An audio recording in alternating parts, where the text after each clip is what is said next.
আমি আহমেদপুর থেকে এসেছি। আমি বড়াইগ্রাম সরকারি কলেজে পড়াশোনা করি।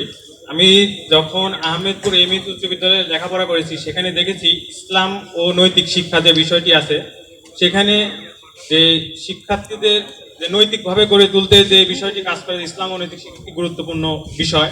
সেই বিষয়ে তেমন ছাড়দের গুরুত্ব দেখি না। সপ্তাহে একদিন কিংবা 2 দিন অল্প কিছু সময়ের জন্য সেখানে তিনারা ক্লাস নেন, স্বল্প সময়ের জন্য।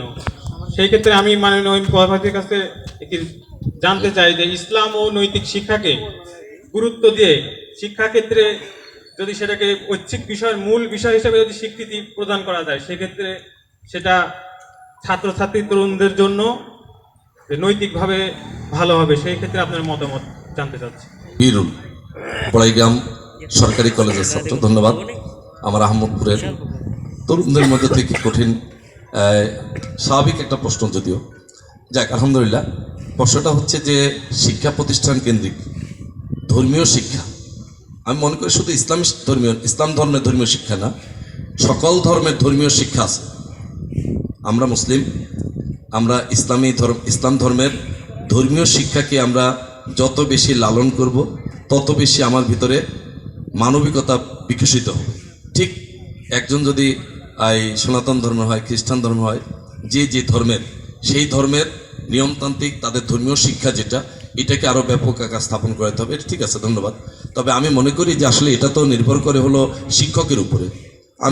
আমার জানা মতে বনপাড়া সেন্ট জোসেফ উচ্চ বিদ্যালয় উত্তরবঙ্গের ভিতরে একটা শ্রেষ্ঠ বিদ্যাপীঠ। সেই শিক্ষা প্রতিষ্ঠানের একজন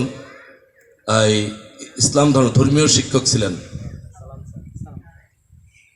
মাওলানা ফয়েজ বক্স মৌলভী,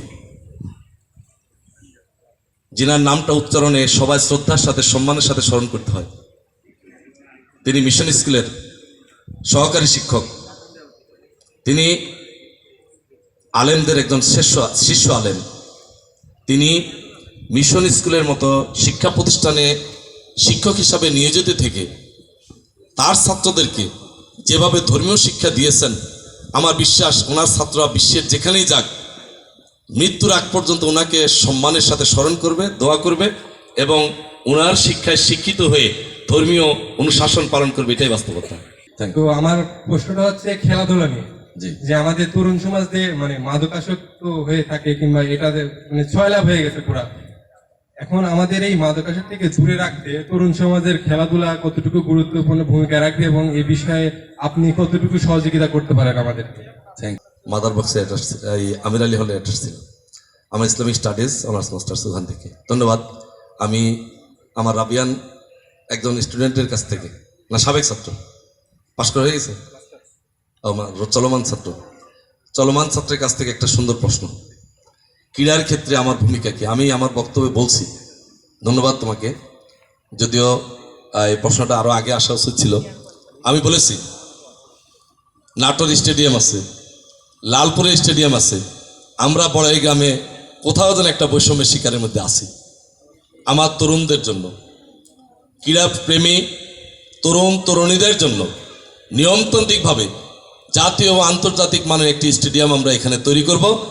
এই 2 উপজেলার সুবিধা মতো জায়গায় তৈরি করে 2 উপজেলার তরুণ খেলোয়াড়দের মনোরম একটা পরিবেশ দেব। এখানে তারা খেলায় অংশগ্রহণ করবে, দক্ষ হবে, যোগ্য হবে এবং জাতীয় ও আন্তর্জাতিক মানের খেলোয়াড় তৈরি হবে ইনশাআল্লাহ। আমরা বলছি এবং সর্বোপরি এই মাদক মুক্ত একটা সমাজ গঠনের ব্যাপারে নিঃসন্দেহে ক্ষমতাসীন চেয়ারে বসে কেউ যদি সহযোগিতা না করে, সহজে ডিলার কেউ হতে পারে না। মাদক বিক্রেতা ডিলার ক্ষমতার সাথে সম্পৃক্ত, প্রশাসনের সাথে সম্পৃক্ত।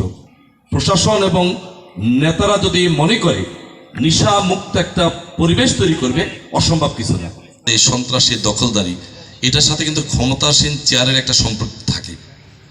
আমি বলেছি, আমি এবং আমার দল, আমার দলীয় নেতাকর্মী সব মিলিয়ে 100% চাঁদাবাজি, দখলদারি এবং নৈরাজ্য থেকে মুক্ত থাকবে। এর বাহিরে যদি কেউ কখনো কোথাও এরকম দুর্ঘটনা ঘটায়, তাহলে 100% আমার দল থেকে মুক্ত। সেহেতু অন্য যারা ঘটাবে তারা তো আইনের আওতায় আসতেই হবে, তাদেরকে বিচারের আওতায় আসতেই হবে। বিচারের বাইরে থাকার কোনো সুযোগ নাই। কোনো স্বজনপ্রীতি আমার কাছে প্রশ্রয় পাবে না ইনশাল্লাহ। সে আমার ভাইও যদি দুর্নীতি করে, চাঁদাবাজি সন্ত্রাসের সাথে কোনো সময় যদি জড়িত হয়, তাহলে আমি আজকে ঘোষণা দিয়ে যাচ্ছি 100% তাকে বিচারের আওতায় আসতে হবে এবং বিচারের কাঠগড়ায় তাকে দাঁড়াতে হবে।